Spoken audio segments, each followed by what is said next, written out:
সেদিন আমার সাথে যা ঘটেছিল দেখেন, ওই আমার সামনের বাইকটা দেখলাম যে ওই সাদা গাড়ির ডান পাশ দিয়ে ক্রস করলো। সো আমিও চিন্তা করলাম যে আমিও ক্রস করতে পারবো, আমিও হিসাব করে ক্রস করতে গেলাম, কিন্তু হঠাৎ ওই গাড়িটা ব্রেক করার কারণে আমি যে গাড়িটার সাথে বাড়ি খেলাম। ওই গাড়িটা ব্রেক করছে কারণ সামনে দিয়ে মানুষ ক্রস করছে, আর আমি এই ব্যাপারটা খেয়াল করতে পারি নাই। এবং ওই ড্রাইভার আমাকে বলল যে ভাই গাড়ি চালান, ব্রেক করতে পারেন না।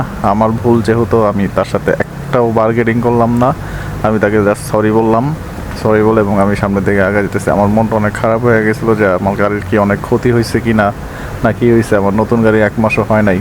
সো এই ব্যাপারটা আমি নিতে পারতেছিলাম না। আর থ্যাঙ্কসফুল ওই গাড়িওয়ালাকে যে প্রথম রোজার দিন আমাকে এভাবে ছাড় দিয়ে দিল। সে চাইলে আমাকে জেরা করতে পারতো আমি কেন না গাড়ির সাথে এইভাবে ধাক্কা দিলাম। আসলে আমি বুঝতে পারি না ব্যাপারটা যে এরকম হয়ে যাবে।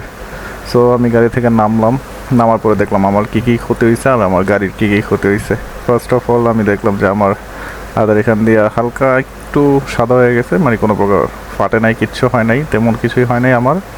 সো আমি ওকে, দেন আমি চেক করতে শুরু করলাম আমার গাড়ির কী হয়েছে।